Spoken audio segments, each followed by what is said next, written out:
बिस्मिल्लाहिर्रहमानिर्रहीम। अस्सलाम वालेकुम व्यूअर्स, मैं हूं एडवोकेट एहसन कुरैशी। आज हम डिस्कस करेंगे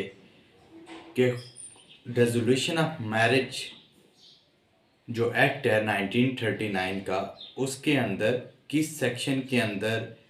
शादी को डिज़ाल्व करने का या तनसीख निकाह के जो ग्राउंड्स हैं वो मौजूद हैं, और वो ग्राउंड्स कौन कौन से हैं उनके ऊपर आज हम डिस्कस करेंगे। इससे पहले लेक्चर के अंदर हमने रेजोल्यूशन ऑफ मैरिज के हवाले से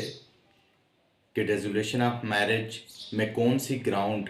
ली जाए जिसके बाद अगर दावा डिक्री हो जाए तो फिर औरत हक महर की हकदार ठहराएगी, यानी कि हक महर उसको सरेंडर नहीं करना पड़ेगा। आज इसके अलावा भी कुछ ग्राउंड्स ऐसी हैं जिनके ऊपर हम डिस्कस करेंगे, जिनको अगर औरत साबित कर ले तो उसके बाद औरत जो है हक महर की हकदार ठहराती है। अगर यानी वो दावा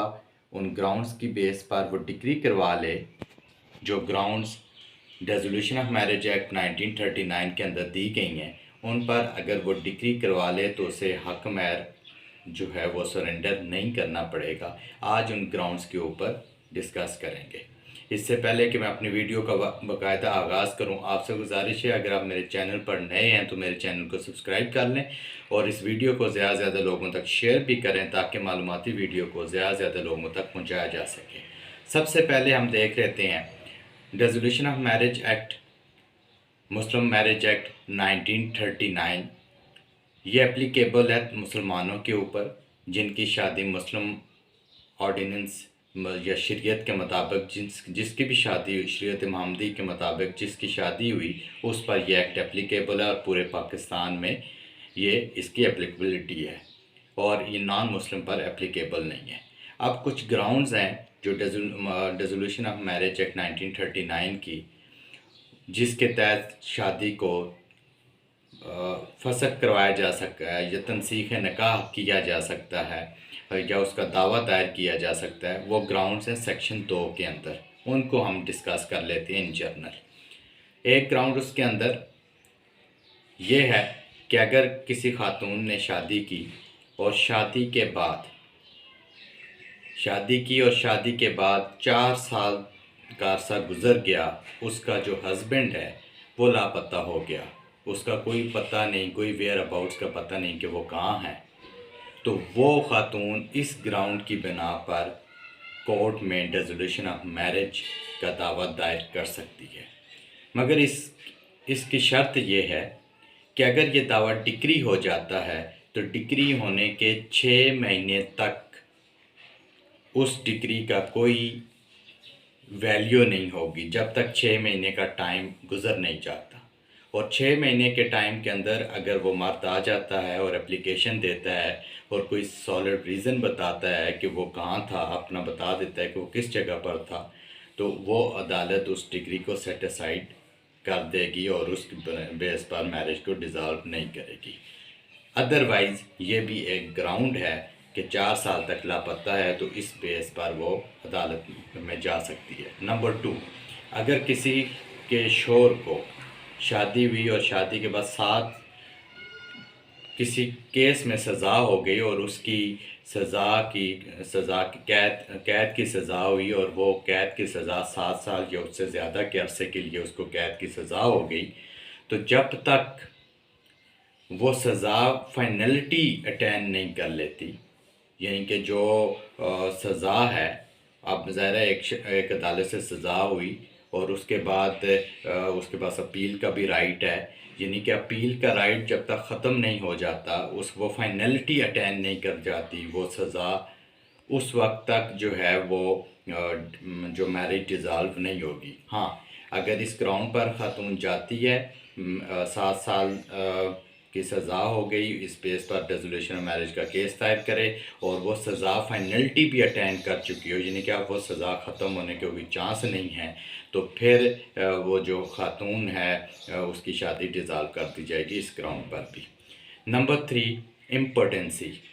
अगर वो ये प्ली लेती है कि जी जब शादी हुई उस वक्त से आज तक उसका जो शोहर है वो नामर्द था, तो इस ग्राउंड पर भी वो डिसोल्यूशन ऑफ मैरिज का केस दायर कर सकती है। इसके अंदर भी एक शर्त है, वो शर्त ये है कि अगर खामन ये एप्लीकेशन देता है कि जनाब मुझे 1 साल का टाइम दिया जाए, मैं अपनी पोटेंसी शो करूंगा और अपने मर्दांगी शो करूंगा, तो उसको जज साहब टाइम देंगे और 1 साल के टाइम तक से पहले डिग्री जो है वो नहीं, इस बेस पर डिग्री वो नहीं करेंगे, मैरिज को डिज़ाल्व नहीं करेंगे। अगर वो अपनी पोटेंसी शो कर लेता है, मर्दांगी शो करवा लेता है 1 साल के अंदर, या टेस्ट करवा कर ये जिस तरीके अदालत को सेटिस्फाई कर लेता है, तो फिर इस ग्राउंड पर मैरिज डिज़ाल्व नहीं होगी। उसके बाद अगर चौथा ग्राउंड हम लें तो क्रूअल्टी की बेस पर, अगर वह जुल्म सितम करता है तो उस बेस पर भी जुल्म सितम, फिज़िकल असॉल्ट भी है, मेंटली टॉर्चर भी है, दोनों जुल्म सितम में आती हैं, तो वो इस बेस पर भी खातून जो है वो अदालत में on the basis of cruelty जो है वो जा सकती है और अपनी मैरिज डिज़ाल्व करवा सकती है। उसके बाद नंबर 5 अगर हम देखें, अगर मर्द है उसको कोई कोढ़ की बीमारी लग गई है और वो बीमारी उसे लगी है और उसको वो इलाज नहीं करवा पा रहा और या उसका कोई असर नहीं हुआ, तो वो फिर 3 साल का अरसा गुजर गया है, तो वो उस बेस पर भी जाकर डिसोल्यूशन ऑफ मैरिज का केस दायर कर सकती है। नंबर 6 पॉइंट ये है कि अगर उसके हस्बैंड ने उसकी परमिशन के बगैर दूसरी शादी कर ली है, तो ये भी एक ग्राउंड है, क्योंकि मुस्लिम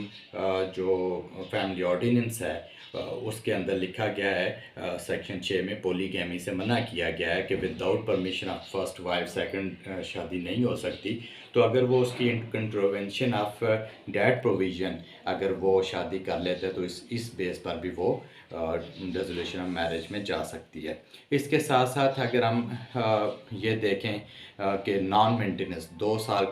साल से वो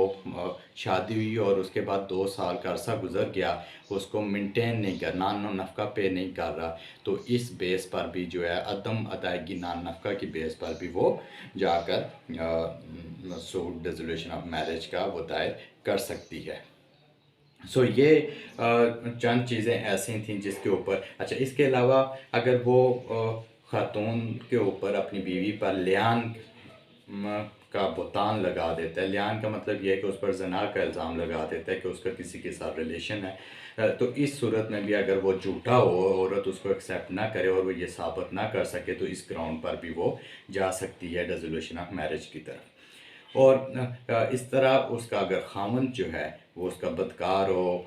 या इनफेमस लाइफ गुजार रहा हो, चोर डकैत हो, नशा करता हो या कोई इस किस्म की ज़िंदगी गुजार रहा हो, तो उस बेस पर भी जो है वो खातून जा सकती है, जाकर वो डिसोल्यूशन ऑफ मैरिज का केस दायर कर सकती है। ये आज हमने डिसोल्यूशन ऑफ मैरिज एक्ट 1939 की सेक्शन 2 के अंदर जो कुछ ग्राउंड्स बयान किए गए हैं तनसीख निकाह की, उसके ऊपर डिस्कशन करने की कोशिश की। Thank you.